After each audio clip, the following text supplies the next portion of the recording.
W dzisiejszym odcinku będzie można usłyszeć dużo wulgaryzmów, więc jeśli chcesz utrzymać swój umysł w czystości, zapraszamy do obejrzenia poprzedniego lub następnego odcinka. O Magda, co ja dzisiaj widziałam? Ja dole takie miejsce, byś jebała tam, gdybyś to zobaczyła. Ja moja mać. Milena. Czy ty nie wiesz, że takiej pięknej dziewczynce jak ty nie przystoi mówić takim językiem? Wiem. I dzisiaj porozmawiamy na temat przeklinania.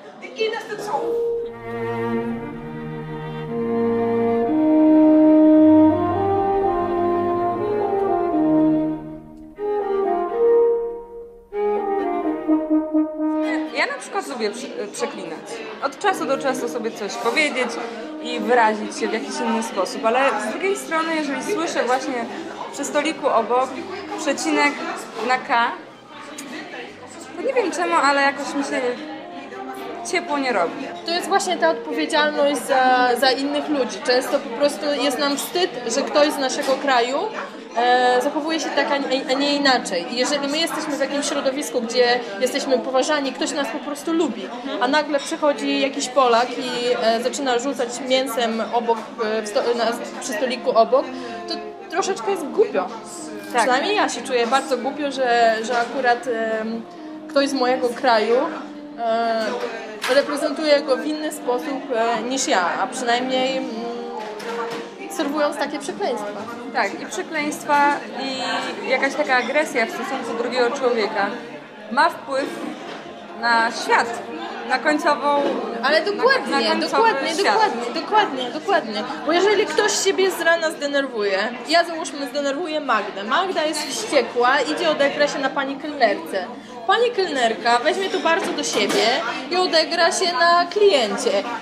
Nagle okaże się, że klient jest kimś bardzo ważnym. Dla menadżera. Wtedy menadżer jest bardzo... I co robi? Zwalnia kelnera. Tak. I cały świat się wali po prostu. Także odpowiedzialność społeczna... Czasami też jest coś takiego, że na przykład my przeklniemy albo kogoś obrazimy i nawet nie wiemy, jakie właśnie konsekwencje, co w tym sercu drugiego człowieka stało, tak? Dokładnie. Że my kogoś obraziliśmy, albo jakoś byliśmy niemili, albo byliśmy aroganccy. My już o tym zapomnieliśmy. A ta osoba nadal myśli o tym. To be, kurwa, or not to be. I tak kurwa do zajebania. Cisza, kurwa! Lubisz kurwa małe dziewczynki? Bardzo kurwa jego mać chętnie. Kurwa jego mać. Nie rozumiesz? Twoje agresywne wypowiedzi mnie krzywdzą. Mamy w Polsce przynajmniej taki jeden zjawisko, że używamy tego słowa na K jako przecinka. Czy tutaj też zauważyłeś, że to się zdarza? U Polaków oczywiście, nie u Duńczyków. Nie, u Duńczyków. U Duńczyków nie. Nie ma przecinków. Nie ma przecinków w tym sensie, ale zauważyłem mimo wszystko Duńczycy używają po prostu angielskich słów jako nie tyle przecinków, co po prostu właśnie podpierają się, że duńskie słowo, duńską wypowiedź podpierają angielskimi słowami, często, młodzież zwłaszcza. Jakie są różnice między przekleństwami polskimi i duńskimi? Jak byś to określił? Moim zdaniem generalnie duńskie przekleństwa są bardziej delikatne, nie są bardziej takie dosadne jak polskie. Na przykład, no wiadomo jakie polskie są, a duńskie na przykład to fosetten, gdzie ono jest postrzegane za generalnie złe i mocne, chociaż to jest po prostu tak jak po polsku do diabła. Nikt do szatana nie mówi, a to dosłownie tak jak do diabła. I z czym to jest związane, że akurat to jest takie złe, nie wiem, na przykład słyszałem też właśnie często mówią kraftymy. Kraft to jest rak, nie? I kraftymy bil na przykład, nie? Że tak jak po polsku przeklęty samochód albo coś w tym stylu, nie? I to gdzieś słyszałem, że ponoć jeszcze gorzej jest przyjmowany niż to Satans, albo Satan albo Satans na przykład, nie? I dlaczego akurat to jest takie złe, nie wiem, może chodzi o to, że jakby tabu poruszasz, że no jakby raka na sobie, albo na siebie, albo na kogoś po prostu, że tego raka wyzywasz, albo coś w tym stylu, nie? Na przykład fucking. Oni tego używają często. Dlaczego? To jest właśnie chyba związane z tym, że może nawet sami Duńczycy faktycznie czują, że ich przekleństwa nie są takie dosadne. Tam dużo na przykład zna niemiecki, znają angielski i fuck, nie, to jest po prostu to jak jebać i tak dalej, nie? I nawet po duńsku, znaczy po duńsku jest słowo też na pieprzyć, nie? I właśnie knejpy, nie? Et knejpy. I nie wiem, czy to knejpy właśnie jest na tym samym poziomie, co polskie jebać, czy polskie pieprzyć, nie? No bo, czy pierdolić, coś w tym stylu, nie? I generalnie tam każdy odczuwa po swojemu trochę różnicę w tych przekleństwach, ale moim zdaniem właśnie Duńczycy też czują, że to ich knejpy nie jest tak mocne jak fuck, nie?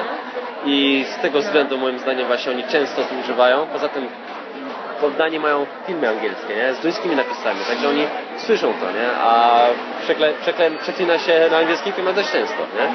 Bo jakby przekleństwa mają różne funkcje, no nie? Funkcje, mają jakby artystyczną funkcję. Też. Mogą mieć, co jest, wydaje mi się, całkiem tolerowane w Polsce, jeżeli ktoś używa, na przykład jak Gombrowicz używa jakichś... Dokładnie, nawet chyba on powiedział, nie pamiętam czy to był on, ale jakiś poeta powiedział, że zakląć dobrze i w porę to jest właśnie, nie wiem dokładnie jakiego epitetu użył, to jest albo ta cnota, albo nie pamiętam, ale wiesz, chodzi, że po prostu, że umie człowiek wtedy nazwać swoje uczucia po imieniu, nie? Ale niektórzy są wręcz takimi purystami językowymi i twierdzą, że przekleństw w ogóle nie trzeba, nie? Znaczy nie wolno, nie? Że to świadczy o niskiej kulturze osobistej.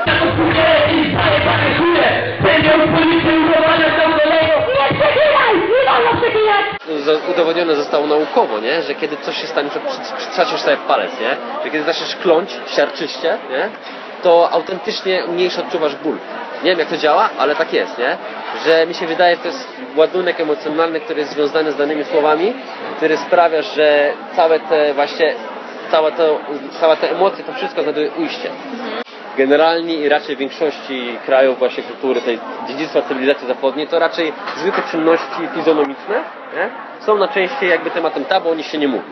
Nie? Znaczy właściwie mówi się, może o nim mówić, ale nie w towarzystwie i w niektórych po prostu sytuacjach. I kiedy człowiek mówi w tych sytuacjach właśnie o tych rzeczach w ten sposób, to wtedy jakby wykracza poza te wszystkie bariery i tak dalej i wtedy właśnie jest uważany za tego, który niecenzuralnego po prostu, nie?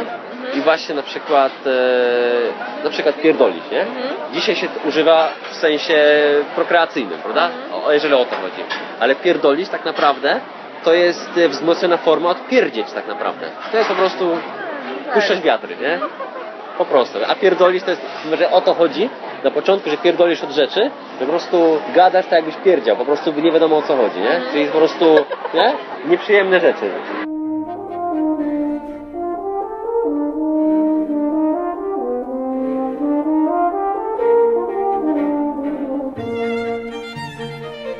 Właściwie te podstawowe, te co leżą jakby u samych podwalin wszystkich przekleństw, są tak naprawdę najstarsze słowa w danym języku na określenie zwykłych czynności fizjonomicznych. Co do kurwy właśnie, nie? To akurat nie do końca są wszyscy zgodni, ale większość raczej uważa, że słowo wywodzi się ze starosłowiańskiego słowa kury, które później zostało jakby przeformowane na kurwa, nie? Z tą W, tak jak masz koty kiedyś, to jest to samo co kotwica dzisiaj. Albo buky, to samo tak jak bukiew i tak dalej, nie? Także kury, czyli ta dzisiejsza kurwa, to pierwotnie była ponoć młoda dziewka, która zajmowała się kurami po prostu. Czyli taka wiejska dziewka po prostu. Koniec końców, problem z przeklinaniem leży w intencjach. Smutno się robi, gdy ludzie przeklinają nie po to, aby nadać swojej wypowiedzi fantazji, lecz po to, aby obrażać siebie wzajemnie. Jeżeli jednak przeklinanie to twój zły nawyk i chciałbyś się go pozbyć, może warto odwiedzić tę stronę www.tinyurl.com/nie przeklinaj. Nara.